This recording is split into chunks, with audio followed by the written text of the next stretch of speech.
But one of the things I've noticed about Catholicism, they do have a reverence, it seems, for art and everything. But it seems like a lot of Protestants is a less emphasis on art in the churches because they see it as a form of idolatry. And I think at Judaism, I don't think they really promote art too. And is art, do you see it as a reflection of the soul, which is, if you look at the Gothic architecture, like reached up to God, whereas you see like modern art is just degrading. Do you see a relation between art and the spiritual realm? Yes. I mean, first of all, to get back to the original point, the Protestant revolt in the Netherlands was fueled by iconoclasm. Peter Paul Rubens became rich repairing Catholic churches that had been desecrated and destroyed by Calvinist iconoclasts, aided by English thugs in the Netherlands during the 16th century. I've said before, you need a certain type of reverence for the person in order to take art seriously, because life is short and art is long. Okay, it takes a lot of skill, a lot of effort to do this. And is it worth painting a portrait of someone if he's going to be marched up and has heart cut out in the Aztec pyramids in Mexico? No, it doesn't. It's not compatible. There is a sense in which you have to understand that there is a logos out there, and that your mind can respond to that logos, and that it's worth the effort. It's analogous to science. There's a big question: why did science develop in Europe and no place else? Because you have to have a secure understanding of the logos, because before you're going to dedicate this type of effort to understanding the universe. If you're a Hindu, you say that it's all a veil of illusion, it's all Maya. Well, then why should I worry about it? Why should I study it? Or why should I reproduce it in a landscape or something like that? That is the condition. Now, to get to modern art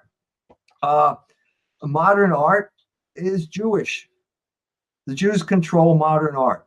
I'll give you an example, or I'll ask you a question. Why is putting a crucifix in urine? Why is that art? They would say because it's edgy, and the purpose of art is to shock the establishment. Yes. Okay. The answer I would give is because the Jewish curator of the Brooklyn Museum put it in his museum. And so what you see here is something analogous to the breakdown of male and female through gender ideology. They're saying there's no such thing as male and female. What these people are saying is there's no such thing as art, or it doesn't conform to any of those conventional patterns. Art is what the museum curator says it is. And what you saw over this period of time after World War II, with the beginning of abstract expressionism, was basically oligarchs. The Rockefellers were involved. Nelson Rockefeller bought Jackson Pollock paintings and put them up in Chase Manhattan banks. But the oligarchs, first the WASP ruling class, and then the Jews, taking over the art world and then redefining it as what they do. Okay? No one, this is my friend Israel Shamir has written about this. He's married to a Swedish artist. They collaborated on a story on art. He said he's obviously a convert he was a Jew. He's now Russian Orthodox. He said no group of people in the world is less qualified to make judgments about art than the Jews, because for centuries it was sinful to have any type of representation.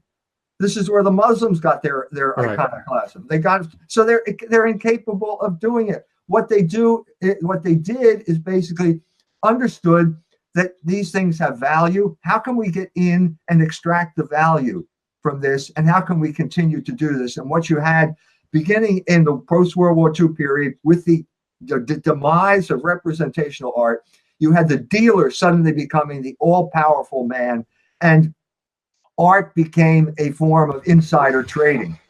So that basically you would go in there and you'd look at something. I can't even tell whether it's hung right side up or upside down, but the dealer would say, this man is the hot guy right now, and if you buy it, the price will go up. Well, of course it will. It's just like stock. If everybody buys it, the price goes up, and so it becomes a self-fulfilling prophecy. And that, I think, is the at least one of the explanations of why modern art took the direction it did.